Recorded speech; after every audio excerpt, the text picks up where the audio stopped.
Welcome everyone. We're going to let a few minutes pass to let everyone pop in before we kick off. Yeah, it's the popcorn rule. You watch the participants and it's like, and then eventually it slows down.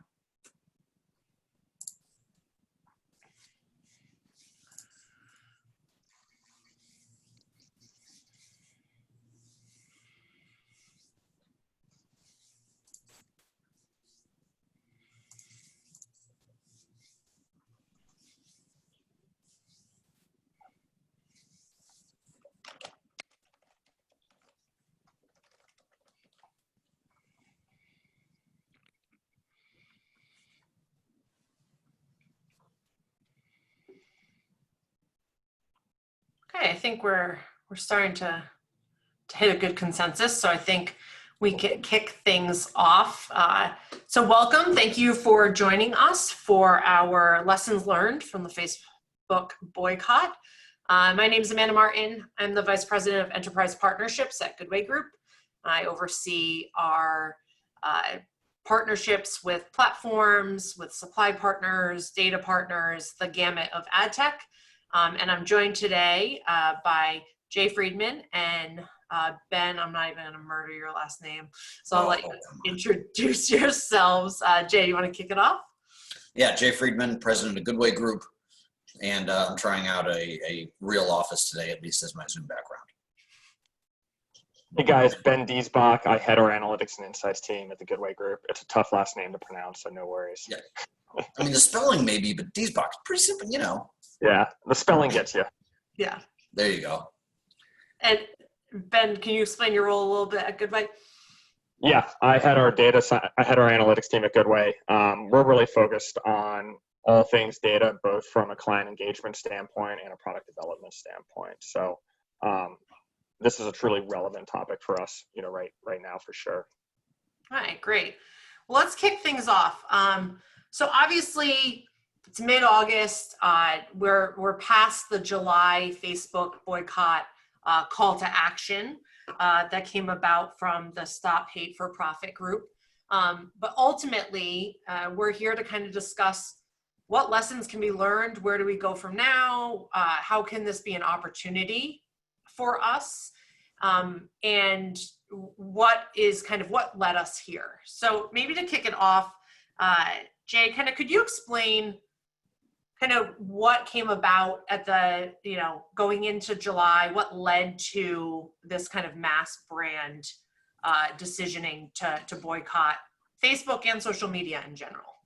Yeah, it's interesting because the train started down the tracks, and then I think there were a lot of people who said, I don't even know why the train is going precisely, but it sure looks like a train I want to be on. And, memory serves me correctly, did it start in 2016 with, the international hacking and whatever? Did it start with Cambridge Analytica? Did it start when Facebook lied about video metrics? Or more recently, of course, it was sparked by, racial injustice and rioting and other kinds of hate speech on the platforms. But I think that between the racial injustice and the political intolerance and even political hate speech, I think regardless of what specifically drove a brand, and I think it might have varied, right? But whatever specifically drove it, I think the realization was that Facebook specifically, and more than others, has really maintained this: we're not a publisher. We are literally a piece of software, and whatever people do, they do. And I think brands said that's not good enough anymore. Yeah, and I think that's why you saw, in my opinion, that's why you saw some brands who were coming out for the cause-related boycott to publicly announce that they were boycotting the platforms, but then a lot of brands didn't announce it. They just chose to do it and participate, right, just not with as much of a platform around that decision. And so I think it's interesting. this felt different than the previous boycotts. Like in 2017, when YouTube was boycotted because of some of the insensitive or extremist content that advertisers were finding their ads next to. And what you pointed out some reasons, but what made this gain so much traction? Is it just all of the things added up together? It was like the perfect storm per se? Yeah, so I think there's three things that maybe, or a confluence of three things that drove this to be this much bigger and different. You know, I think having worked in on the traditional media side of things, you know, I certainly had clients who canceled local TV station buys when their newscast did a, you know, seemingly negative report on their brand or something, as kind of like a tisk, you know, like, all right, you're punished. We're canceling for 2 weeks, and then we realize we need each other and we're going to move forward.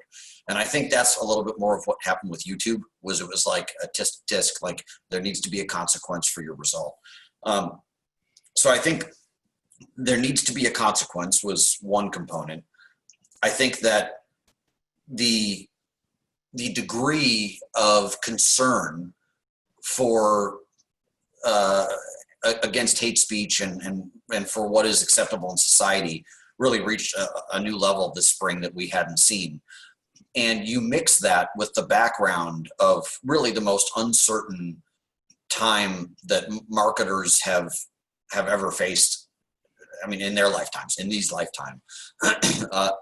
And I think that the likelihood that a fairly dramatic swing of public opinion was going to occur, given the environmental background, was significant. And that's what I think happened. Yeah, Ben, are you in agreement? Do you think there are other factors playing into it from your perspective on the analytics side of things? Yeah, I mean, I think there's a couple of different factors that played in here. I mean, for one, you know, this is extending well past July. This is, you know, clearly at this point, it's a longer term thing that's happening, at least for some brands. And, you know, I think in general too, you know, Facebook is prominent here, but we're really not just talking about Facebook, but really social media platforms in general as kind of outlets for content and messaging overall. So Facebook features prominently here, but I think there's a broader theme going above and beyond them specifically to some degree here. Yeah, so it's interesting. I think, first of all, I mean, look, Facebook gets the lion's share of ad spend within social. So if people are going to speak out against social or do something against social, they're going to naturally get the lion's share of the brunt of it. I felt a little bit badly for Twitter in this. I felt like they were kind of lumped in a little. Not that they're perfect by any stretch, but I felt like they maybe got a little bit more lumped in than they deserve to be. Then again, I'm an avid Twitter person, so maybe there's a little bias there. See, whenever Ben's on the phone, I'm very careful to speak statistically, probabilistically. Yeah, I think ultimately the cause driving the July boycott wasn't focused only on Facebook, but they are the lion's share of time spent with social media and money spent with social media. So that's where the impact was being hoped to be felt. So we're gonna put up a poll because we want to interact with the folks that are joining us to get a sense of where you were in your decisioning. You know, did you run as planned? Did you eliminate it completely? You know, were you somewhere in the middle? And so we're gonna give you a few seconds to chime in to see kind of where this audience specifically nets out. Because I think, and while we're doing that, you know, Jay, Goodway kind of navigated this with different brands, you know, in different ways. So from your perspective, what's our role, or what was it in guiding our brands and advertisers through something like this? Our role is that of a professional advisor. It's our job to explain the environment and the consequences, but our job is not to make the decision for any brand. Every brand has a different level to which they want their brand to be used for social activism, a different level to which they want to be public about it. and of course a different audience and different business priorities. And so I think during this time, we worked with a lot of brands who felt very challenged by the environment, but at the same time just wanted some level-headed thinking around it. And so I think, we were able just to map out for them a little bit of a decision tree of the best way to go. And what's fascinating here is the fairly level responses of this poll. Yeah, I think it points out that there was no clear-cut right decision. It depended on how your brand aligned with the cause, what stance you want to or didn't want to take on it, if you didn't know if this was your voice to speak to it, if you wanted to silently participate versus prominently participate. And so with the results coming in, it's pretty much split across all three between planned, ran as planned or with minor adjustments to completely eliminated to some reduction.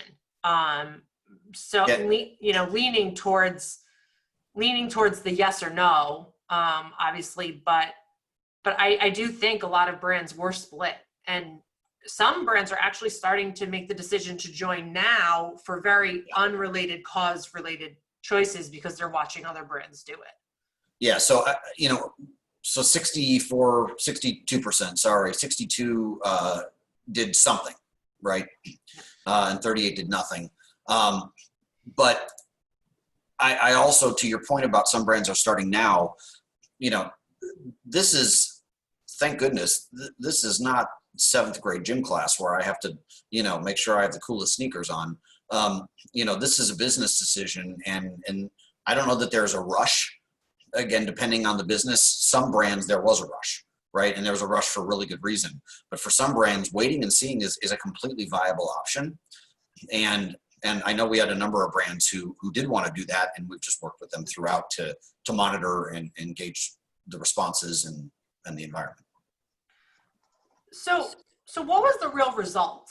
I think that the activism was surrounded around July, even though that made a great point that this is continuing through the rest of the year for some major brands. Or some platforms are staying off, but some are being added back on, depending. There were over 1,000 advertisers that paused as part of the initiative, either publicly announcing that or just doing it privately. And I don't know that we'll see the true impact until we get to the earnings call to really understand. There was a slight degrading of growth for Facebook the first few weeks of the month, but ultimately the top 100 advertisers only make up 16% of Facebook's overall revenue. They have, such a large long tail advertising platform. What was the outcome? What did or didn't change because of this? Or is this why you really need to pivot and think about how it impacted the brands and not necessarily how much we were trying to impact Facebook? I think Facebook stubbed its toe. Nothing broken, nothing sprained. It hurt in the minute, but very quickly they realized that even if 2 or 3% of their revenue goes away, their growth rate is so much greater than really the damage that was going to be done, that instead of growing at 18%, they may grow at 15%, or even with the pandemic, instead of growing 28% with the pandemic and the boycott, they might grow at 10%.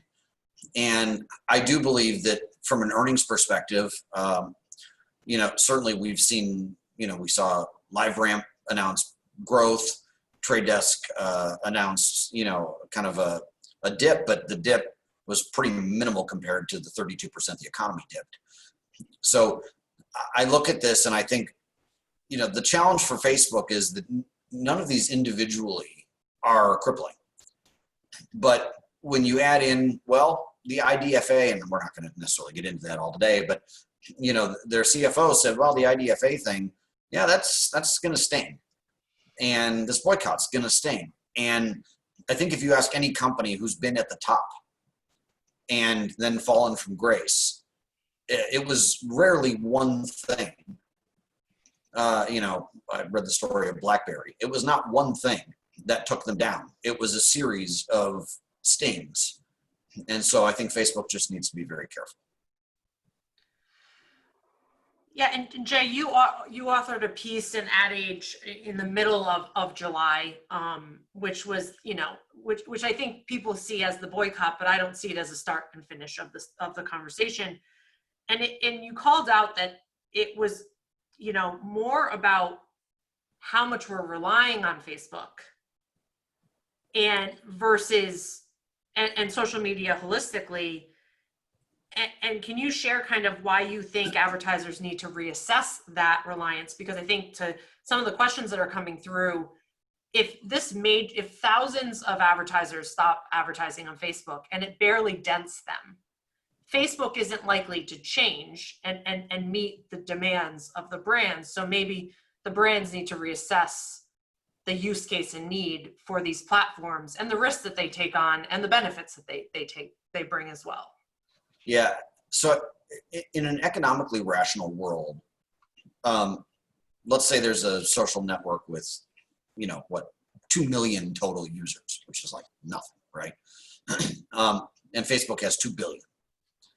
So in an economically rational world, if your audience is distributed equally and evenly across both, you'd spend $1,000 on Facebook for every dollar you spent on this other fake social network, because proportionally that just makes sense. The reality is we don't have time to go to every publisher and every niche social network. And so we end up essentially overvaluing and over aggregating our spend into those platforms and especially with marketers that are my age and older that get reach, because reach is still seen as desirable. But what happens then is that anytime inventory is overbought, in the case of Facebook, it's overpriced then, right? Because it's an auction environment. I think it's a GSP. Is that the auction they use? I don't know. But it's overpriced because there's more bidders, there's more demand than the supply necessarily warrants. Now, that doesn't mean it's not effective, right? It can still be disproportionately higher priced than other places on the internet, but still be effective. I think what we encourage people in the article in Ad Age was, number one, this is a really good time to be economically rational and identify other places you can find the same audience. But B, by all means, A/B test. A/B test, A/B test, A/B test, and see where Facebook is and is not delivering incrementality to your results, and spend appropriately. Because again, this is a business decision. If your brand is used for social activism, then you have to take a stand. You have to decide how much of a stand you're going to take. But if it's not, it's still a time where I think people should take pause, take stock, and understand, is Facebook contributing as much incrementality to my results as the money I'm giving them? And if they are, great, maybe give them more, but maybe not. Yeah, and Ben, I'm going to go to you kind of as a follow-up to obviously Jay's A/B testing. Why I'm talking about incrementality is a mystery. I mean, you said it, I didn't say it, but we have another poll that I want to throw up just while we're kind of talking about opportunities to kind of get a sense of what people are thinking about going forward. But Ben, as our head of analytics and insights, what do you see as the opportunities that brands are either already capitalizing on or should now take this opportunity to capitalize on? Jay called out A/B testing, but what's the data science perspective of this opportunity? Yeah, no, thanks, Amanda. And I think, at the end of the day, if I'm a marketer, what I care about is for every dollar that I spend in a marketing channel, what do I get back? And in some channels and for some brands, that's easier to do than others. But to me, it's really all about utilizing a practical test and learn framework around measuring how different channels drive business outcomes at varying levels of investment. And, the way I think about it is, really the best time to start A/B testing to learn your incrementality was when you first launched your brand, but the second best time is actually probably right now. And, as much as possible with any assumptions we make, it's important to test them out, learn from those results, and iterate swiftly. And I think, look, this rings especially true right now. So whether you're adding to, reallocating, or eliminating budget across different channels, when you're doing so, utilizing A/B testing to understand that incremental business contribution that your platforms are having as you make changes is really crucial to investing ad dollars efficiently. Especially in the current climate with COVID and the upcoming election, among other things. So, the one thing I'll say about this though is it can be difficult. Don't let perfect be the enemy of the good, because perfect is impossible in measurement. But utilize an approach that enables you to gain that directional really performance learnings that you need, and kind of helps you make decisions with confidence that I think can be quantified, but also justified to your organizational leaders, as you make some of these really tough decisions. And the one thing I will say, with this is the measurement space and the A/B testing space is one that's evolved a lot, especially from a digital standpoint, in the last 10 years or so. So, there's really an abundance of options these days. Facebook, for instance, they have a pretty robust A/B testing platform actually to kind of run that incremental testing down to fairly granular levels without needing to allocate extra dollars to serve public service ads. And, we're also seeing some of the other kind of bid ad tech platforms start to do that as well. And, if the technology isn't there, there's other more top-down approaches like market level holdouts or placebo tests that can be utilized. I think implementing these will always require some additional thought and effort, but it doesn't need to be too much. And, ultimately downstream, it'll really make all the difference for your business. Yeah, and I think, ultimately what I've always looked at is, if you look at a time spent report and then you look at share of the wallet that a platform like Facebook is getting, there seems to be some inconsistency with the amount of time people are spending on the platforms versus the amount of money brands are putting into those platforms. And like, how do you determine that point of diminishing return? Because ultimately, you don't want to throw the good away. You want to still capitalize on the opportunity in the platform, but you don't want to overspend. You don't want to go over that peak and follow it down, just like with frequency across, the open internet. And that's where I kind of feel like your audience isn't only on these platforms. So Jay, do you want to kind of talk about how you can think about the people that are valuable to you on Facebook? There are other places, and are you actually getting in front of them in the right opportunities? Yeah, and I'm looking at some of the Q&A coming in, and some we'll answer toward the end. Some as we can weave it in, we will. And good question from Ryan about what are the consumer reactions? Do consumers even care about the boycott? And I think I view I think that we often hear that the U.S. is 50-50 divided, and I actually don't agree with that. I think the U.S. is like 10 to 15, 70 to 80, and 10 to 15. And I think most people have fairly common beliefs toward the center. And I think those 70 to 80 in the center probably don't care whatsoever if anybody boycotts. It's the people on the extremes that do. The ironic thing about any user on Facebook who values or doesn't value the boycott is a user on Facebook. Like, by default, the people who are on Facebook, whether or not they're seeing ads, they obviously don't hate Facebook enough to boycott it themselves, right? So it's an interesting dynamic there. And so, yeah, my guess is that no more than, I don't know, Ben, what do you, Mike, I would say no more than 5% of consumers had any idea whether or not a specific brand boycotted. Yeah, I would agree with that. Yeah. And I think this was a little more PR and whatever else. But yeah, so okay, great. So now you have to find your users elsewhere. Well, that's exactly it. You look at time spent, and what is it, 25% or whatever it is on Facebook, but it's not that they're not watching or streaming TV. It's not that they're not listening to music or, streaming podcasts. and going to ESPN.com and, you know, a million other news sites.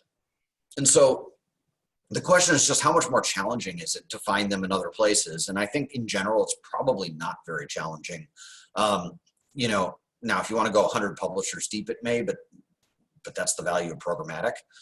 And so I think when people have really smart partnerships in place, like with Oracle and others, and they've done a good job harnessing the value and leverage that they can get from their first party data, this is a pretty pivotable and easy switch. Yeah, and looking at the polling, you know, the vast majority, 64% of those who answered the poll are going to invest the same way they have been, if not greater, on Facebook within the next 12 months. 31% they're reducing, and then a small percentage are maybe eliminating completely. I see a trend in the brands that are long tail, you know, eliminating social platforms for, like, say, the rest of the year, or maybe even into 2021. They seem to have the reason of brand safety, of being around content that they want to be around, or that they know is being, you know, actually reviewed and is safe for their brands. And so I think, to our earlier point, and please keep submitting your Q&As, because we are going to pivot to answer as many of those as we can. Yeah. I do see there being a very different reason for a brand like, you know, Patagonia, who is very cause driven, to boycott Facebook and be very verbal about it, to another brand who maybe just doesn't agree with how they're policing their platform at the current moment, or that it's not being beneficial for them, or they're taking this great opportunity to figure out, you know, how much incremental value is Facebook giving us, and then where can we shift those dollars somewhere else. So I think from what I'm seeing is that we didn't see a lot of people actually shift budget elsewhere. Yeah. It was like a pause on that spend line. It wasn't a reallocation. So maybe that opportunity to A/B test isn't lost for those that didn't. It's something that they should examine, especially as we go into elections, and there's times where you're probably going to be away from social platforms anyway. Thinking about how to do that in the remainder of 2020, which is such a unique time to take that opportunity to test. And Ben, any ideas about, you know, those folks who are maybe on the fence or are looking to maybe spend that same amount of money, and how they should approach it from an insights and learning standpoint? Yeah, like, I think if you've already paused, it doesn't mean there's no, and you didn't do any testing necessarily, it doesn't mean there's no learnings available. You still have the period of time in which you were dark, and maybe theoretically the rest of your media channels were live. So, you know, right there, there's ability to do things like trend analyses from the top down and see kind of if you see any noticeable change in top line business metrics. You know, I'd also encourage, you know, anybody who works with marketing mix vendors who do econometric modeling for them. That's what these guys special in, is being able to kind of identify, you know, some of these kind of hyper-focused periods of time and understand kind of what happened through complex modeling. So I would really encourage that as well. Like, again, like I say, there's no one clear set way to do it, but I think if you've done it already, there's still a way to look back and get a sense of what happened and kind of use those learnings to help plan going forward. So. Yeah, and I'm going to probably unfairly jumble a few of the questions together, but I think there's a theme. You know, is social officially dead as a channel or a platform? Should we just consider these eyeballs versus a special platform? What do you think of Pinterest? Are Facebook and Instagram one and the same? You know, corporately, yes, Facebook and Instagram are one and the same, but and so I think that depending on, you know, because it's not just Facebook and Twitter even, and it's not just Pinterest, it's Twitch, right? And Reddit and so many other places where people gather to discuss, communicate, share, react. And so is social dead as a channel? I mean, I don't know. I certainly think that there are a lot of platforms, again, Twitch and Reddit and all these others, where there's a much more social nature to them than going and reading the New York Times, right? And yeah, there's some commenting features, but I think, you know, like we can kind of see where that line is. between being published to and taking part in the publishing, sharing, and reacting process. What I do think that marketers often don't pay enough attention to is that social, while there is a line between social and non-social, I think that to treat all social platforms the same is absolutely nuts, right? Like how people react, share, and engage on Reddit is super different than Twitch, is super different than Facebook, is super different than Instagram. And so I do think that maybe not getting rid of the social barrier altogether, but just seeing each platform and how it's used by consumers really deserves its own strategy. Paid and earned, by the way.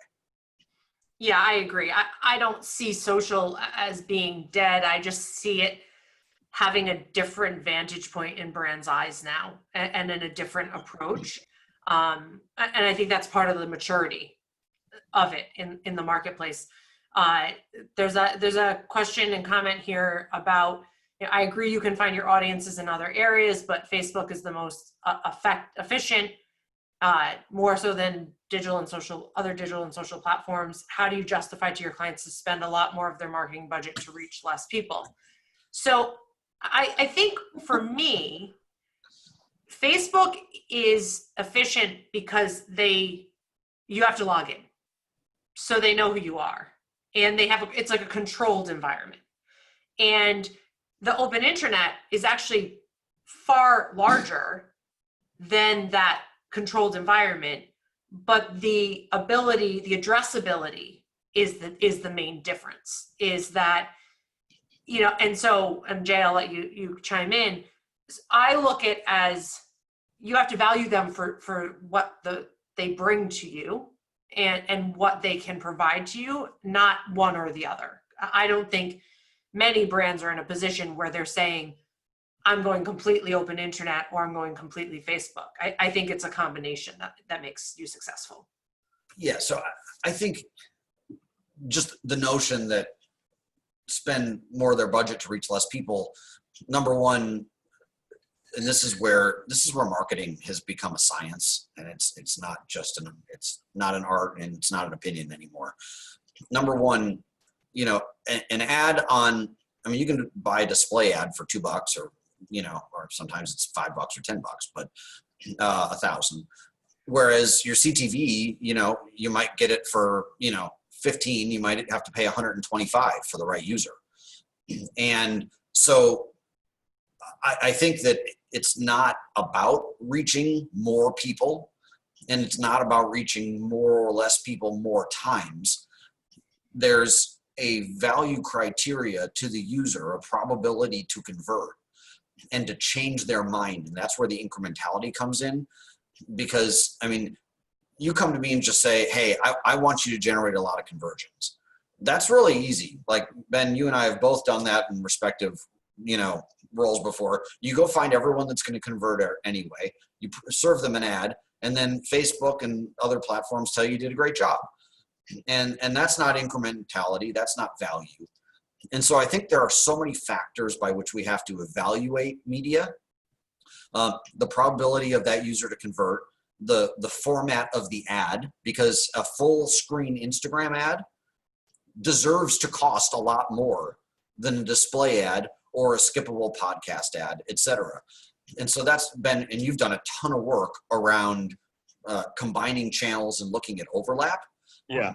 And the value of adding display to CTV, which is a very cheap booster, right, has been tremendous, and the value of adding one to another. So maybe talking a little bit about that, because I think that would be a way to look at it. Yeah, and like the one thing I'll say is, more extreme, more addressability doesn't necessarily mean more incrementality, right? So like Jay said, there are platforms out there, maybe Facebook's among them, that can really hyper target and get your ads in front of a lot of folks who are going to convert. At the end of the day, that doesn't necessarily mean just because you do that, that's going to be your top performing channel from a cost per incremental standpoint. It could be that, of the 1,000 converters that you got, 950 were going to happen anyways. I'm not saying that's the case, but it's something to really, really think about in digital. And then I think Jay brings up another really important point is, it to the point earlier, it's not all one or all the other. I think one of the things we've observed here and in probably our entire careers is that there is a synergy at play in terms of reaching consumers at different stages of engagement. And I think we've specifically seen, especially when you go upper to mid to lower funnel, there's ultimately a lift in performance if you can do that the right way. And sometimes that's more challenging to measure. Sometimes that's easier to measure. But there's an important synergy there to think about. And putting all your eggs in one basket at the end of the day isn't necessarily going to rise your tides. It could actually, lower them a little bit. Yeah, so a question just came in. What factors do you look at when deciding whether you should turn Facebook back on? I love the idea of testing, but how do you make the case to try it again?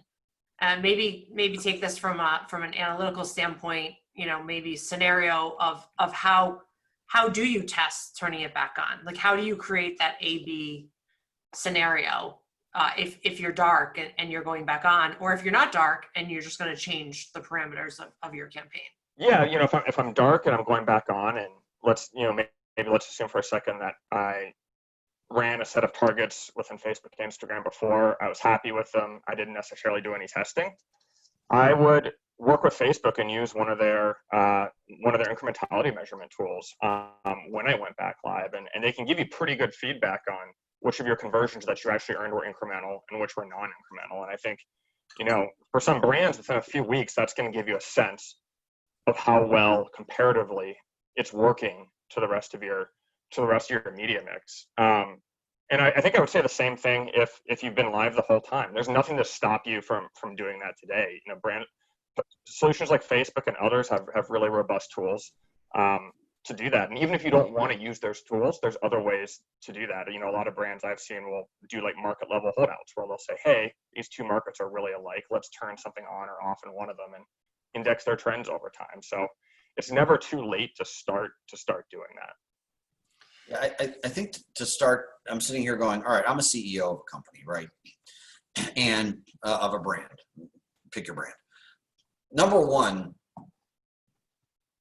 whether I'm going to spend 10,000 or 100 million in marketing. To me, that's not marketing's budget. That's where we have decided that money is best spent to drive the growth that we want as a company. And so if my budget was $100 million, but I all of a sudden realized that spending $5 million on better R&D is going to drive growth faster, then now my budget's 95 million. And if all of a sudden we find some great marketing thing and we want to make it 120 million, so the budget's very fungible in my opinion, number one. I think, and then number two, with that, all advertising works, right? So the guy outside of the check cashing place that spins the arrow as you're driving by, like, it works.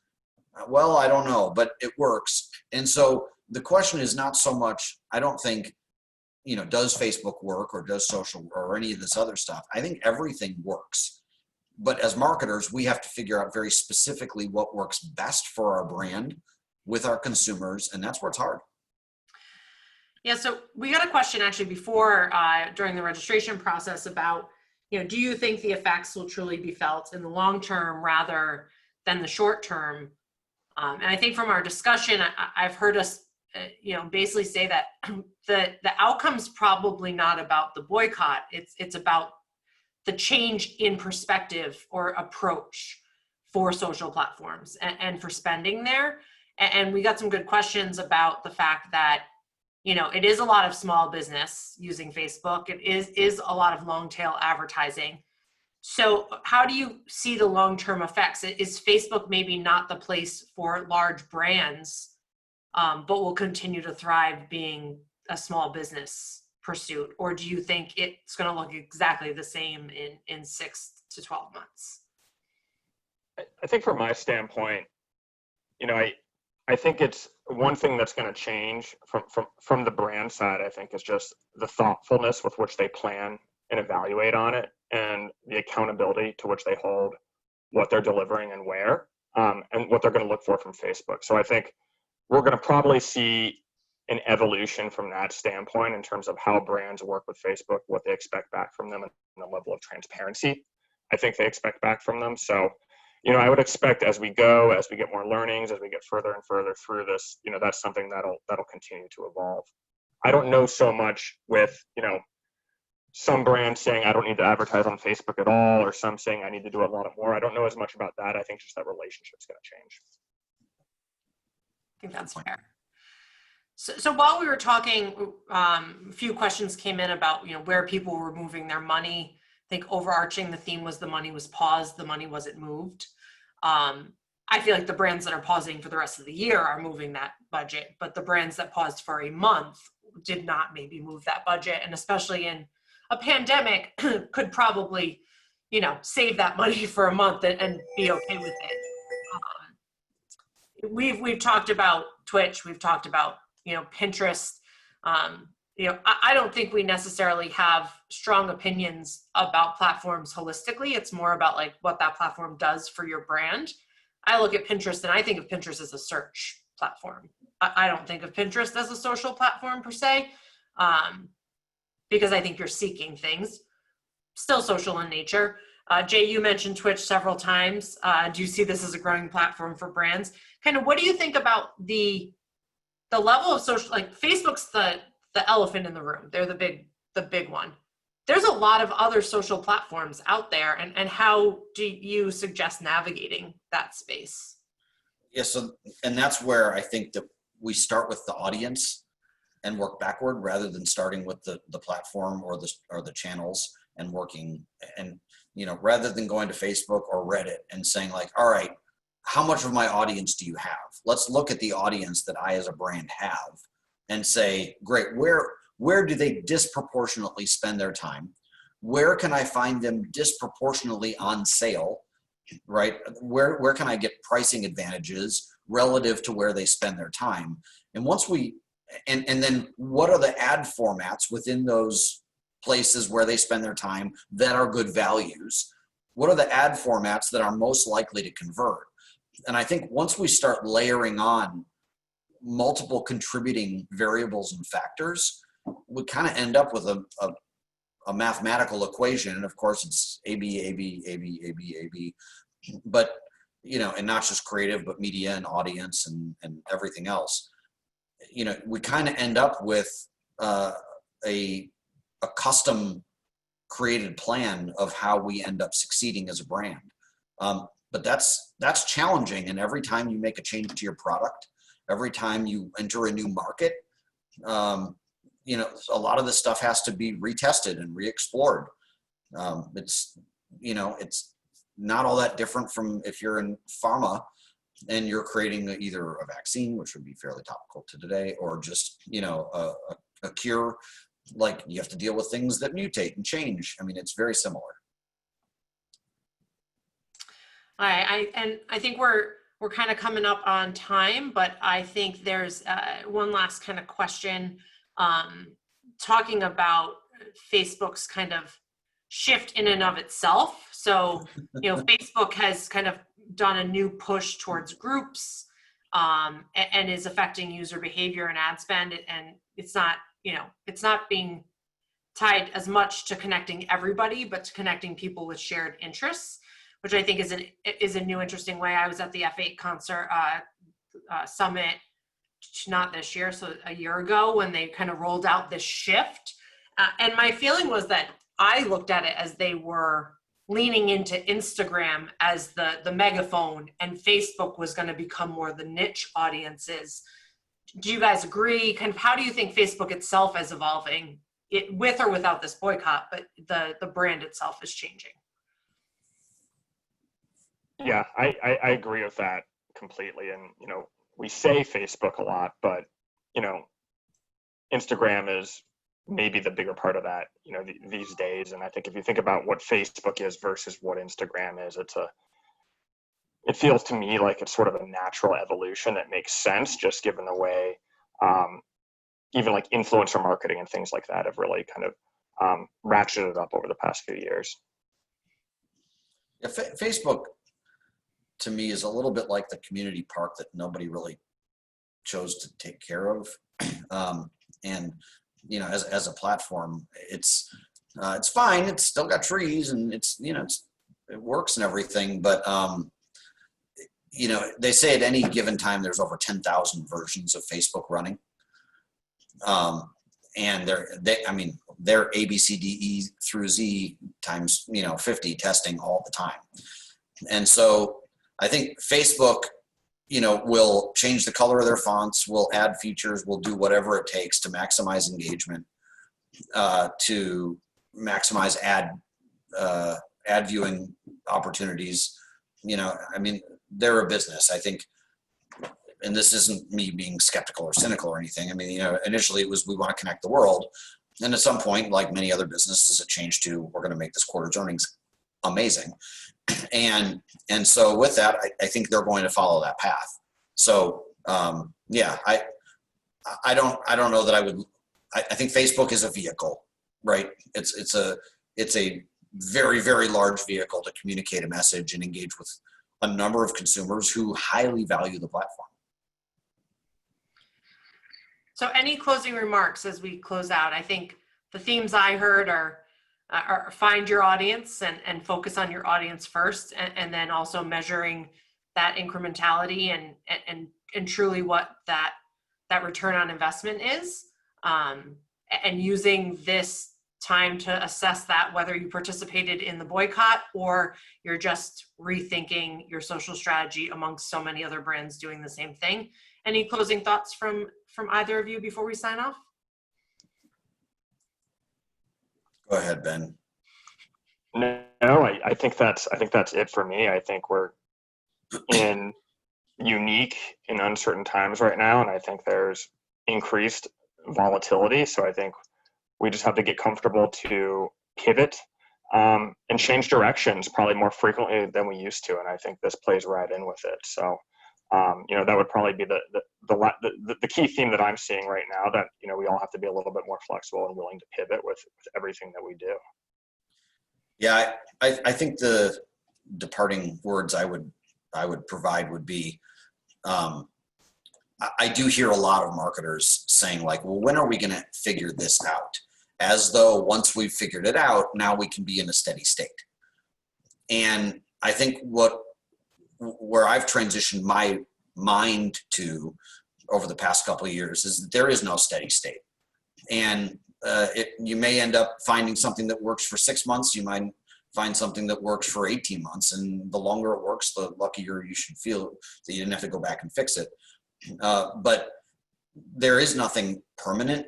And I think the pharma analogy, I use it a lot, is very, very apt in that things are constantly changing and they're always going to change. Consumer behavior is going to change, how people use platforms, how people consume content, and how we connect with consumers via different platforms and ad units is going to constantly change, just as our products and marketing is. And so the good news is that everybody on this call has really good job security, by helping their clients or their bosses understand that the change never stops. And you just need to have a right partner to weather that storm of change and see it as an opportunity versus a storm per se, because it's always going to happen. It's not every single change is an opportunity for any marketer to get ahead of the competition. Yeah, that's a great point. So it'd be great to see how those brands have harnessed this opportunity as we help brands navigate this and continue to engage. And I think even though the boycott was focused around July, I think this conversation is one that follows through the end of the year and will reshape how spending maybe plays out in 2021, when hopefully economically we're back on our feet. But well, thank you guys. Thanks, Jay. Thanks, Ben, for joining us, and appreciate it. And have a good one. Bye. Thanks, guys.